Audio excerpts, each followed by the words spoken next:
todos y bienvenidos a mi canal.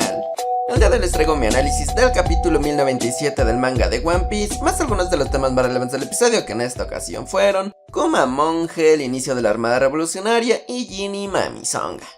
Antes de comenzar te recuerdo que los suscribes a las de los y mis redes sociales para que me sigas. No te olvides suscribirte y sin más venir, de verdad espero que te guste.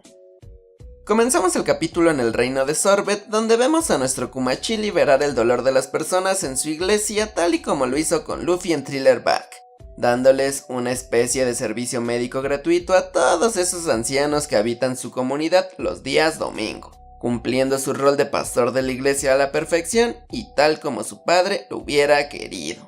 El detalle está en que aunque los habitantes quisieran ir más seguido para que el padre Kuma alivie sus penas debido a que el nuevo rey de Sorbet es un ojete, la Mamisonga y nueva waifu número 1 de One Piece, Ginny, aparece para decirles que no, que solo los días domingos lo puede recibir, y eso es porque, como lo vimos en Thriller Bark con Zoro, la habilidad del osito bimbo le permite repeler el dolor de las personas. Pero ahora también nos enteramos que alguien debe de absorber dicha burbuja de dolor, o de lo contrario regresará a sus portadores originales. Por lo que todos los domingos en la noche y sin excepción, Kuma absorbe el infernal dolor combinado de los viejitos sin que ellos se enteren. Respect. Aquí lo más relevante fue que se nos reveló que las técnicas repeledoras de Kuma regresan a su dueño original. Por lo que lo mismo debería pasar con la burbuja de recuerdos que Bonnie encontró, la cual, si fue expulsada de las memorias de Kuma, supongo que hace mucho tiempo debió de haber regresado, por lo que hay de dos sopas: o la recámara donde estaba era prueba de todo para que así la habilidad no surtiera efecto, o en realidad dichos recuerdos no eran de Kuma sino de alguien más, lo cual, por descalificación, deberían de ser de Ginny, que estuvo presente en el torneo de los Tenryubito y vio a Kuma sufrir,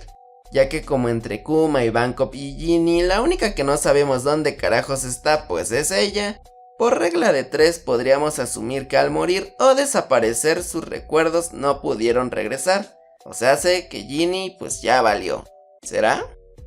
Otra cosa que me gustó mucho es que todo eso de Kuma Pastor viviendo en una iglesia y atendiendo a la gente los domingos se relaciona muy bien con todo el rollo del catolicismo cristianismo del que hemos hablado mucho últimamente, lo cual se apega por completo a que si los bucaneros son una especie de pastores que predicaban la palabra del dios del sol que liberará al mar de la esclavitud, por supuesto que queda bien que dicho dios del sol sea Nika por toda la simbología solar que hay entre él e Im como falso dios del sol, lo cual pueden checar en mis videos de acá.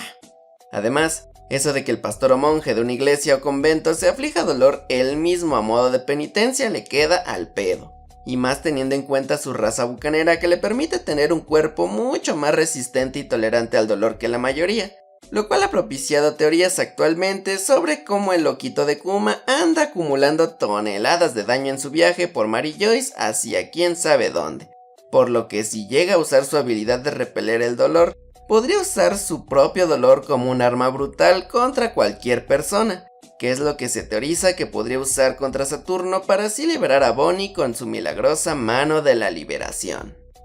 Regresando al manga, vemos que Ginny quería casarse con Kuma y aunque el osito cariñosito también le gustaría emparejarse con ella, lamentablemente el trauma que vivió de niño viendo a su papá rogar por la vida de su esposa y la suya le impiden aceptar, ya que en caso de que el gobierno mundial lo persiga por su linaje maldito, al estar solo no tendrá que vivir lo mismo de ver a su querida esposa ser víctima de la violencia y esclavitud por culpa de la persecución de su raza. Algo muy triste y cruel que además sirve de espejo para recordar cuando Don Quijote Humming dijo exactamente las mismas palabras cuando los ciudadanos lo estaban linchando, demostrando cómo da igual si naces en la cima de la pirámide o en lo más bajo, en ambos casos la violencia y el odio producido por el sistema del gobierno mundial es igual de malo, y por eso mismo debe terminar. Es por eso que Kuma esquiva la propuesta de matrimonio sacando a la luz al Big Boss que liderará la lucha armada para llevar a cabo el cambio de sistema, pues en el periódico relata cómo un chico llamado Dragon comanda la Armada de la Liberación que se encarga precisamente de subyugar malos gobiernos para darle a la gente libertad,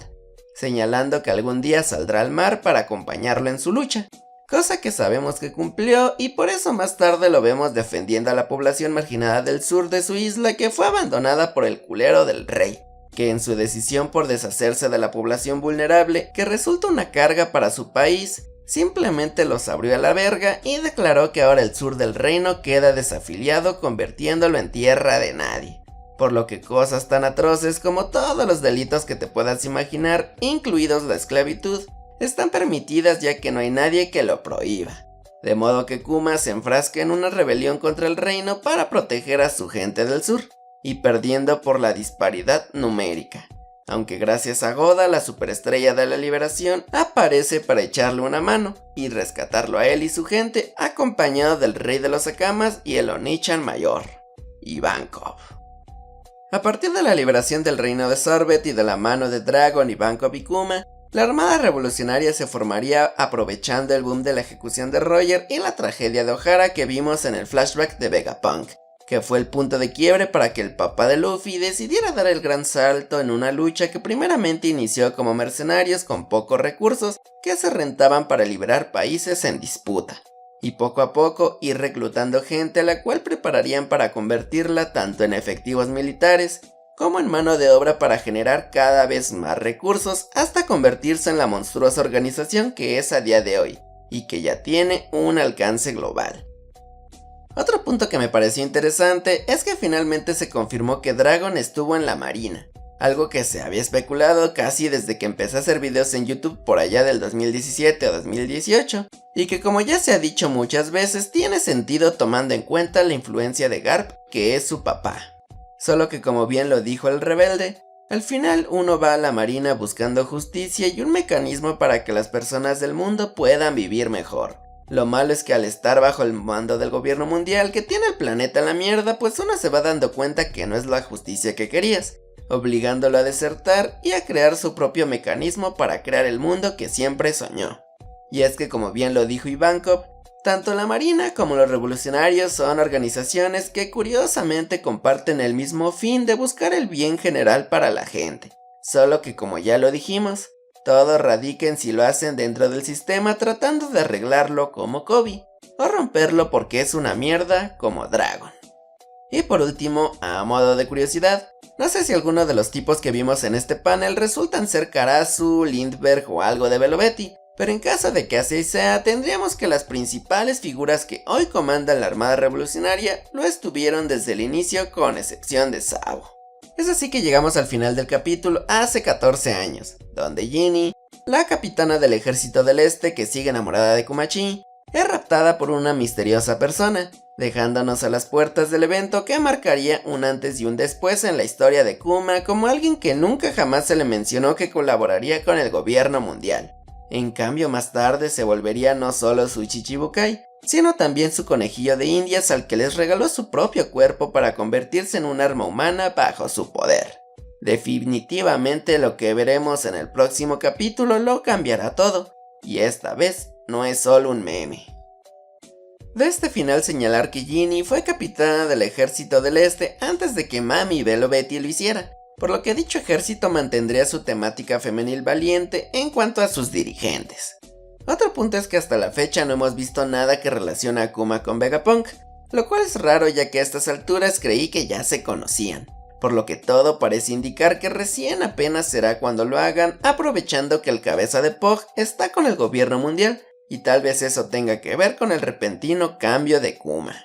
No obstante, hay un punto aún más raro, que es que a estas alturas, es decir, hace solo 14 años, la supernova Yearly Bunny ya debería de existir en el planeta al menos como una niña pequeña, por lo que o simplemente es la hija de Kuma y Ginny que está en casa y Oda no la dibujó pues porque está ya del mismo modo que no nos dibujó a Katakuri y compañía cuando vimos a Lilin en God Valley, o en su defecto todavía no nacía, o entrará a escena porque es una huérfana que conoció en otro lado, lo cual sería raro tomando en cuenta todas las similitudes que tiene con su madre, por lo que todo parece indicar que todavía no habría nacido, cumpliéndose las teorías de que sigue siendo una niña pequeña y por eso Vegapunk todo el rato la describe como tal pese a que tiene el cuerpo de una jovencita más adulta. Otra opción aún más alocada pero no imposible es que Bonnie se trate de la propia Ginny y por eso todavía no aparece en pantalla, ya sea porque la propia Ginny se volvió más pequeña o porque de plano es un maldito clon. la cual es una teoría que se viene manejando curiosamente desde que conocimos que Stussy era un clon también, ya que hay quienes decían que este fragmento no era por la gente del CP0 sino por Bonnie, y por eso todo el énfasis del viejo punk con ella. ¿Tú qué opinas? Ya para acabar, señalar el curioso parecido entre Bonnie y las clones de Vegapunk, ya que la Ginny niña se parece a Atlas, Lilith se parece a la Ginny jovenzuela sabrosonga, y York se parece a la Lilith más adulta capitana del Ejército del Este, además de que por personalidad las tres se parecen a ella también tomando en cuenta su apetito infinito como York, sus ataques de ira como Atlas y su salvajismo como Lilith. Si al final resulta que todo el pedo con Ginny secuestrada explica esta situación, más el tema de Bonnie, más el cambio de banda de Kuma, tiene todo el sentido del mundo que nos hypeemos para ver el capítulo de la próxima semana, ya que habrán muchos cabos sueltos por unir y muchas bombas por recibir de parte de Oda que anda on fire. Y hasta aquí el video de hoy. Un buen capítulo que deja las cosas encarreradas para que en el final del flashback de Kuma recibamos toda la información necesaria antes de cerrar el arco de Egghead y podamos ver a Bonnie como Nakama, a huevo que sí, por eso le pongo un 8. Dale like si te gustó el video, compártelo con tus amigos y enemigos en todas tus redes sociales. Suscríbete para más, quiero a toda la maldita familia de Kuma, Ginny, Bonnie y Nakamas y hasta pronto.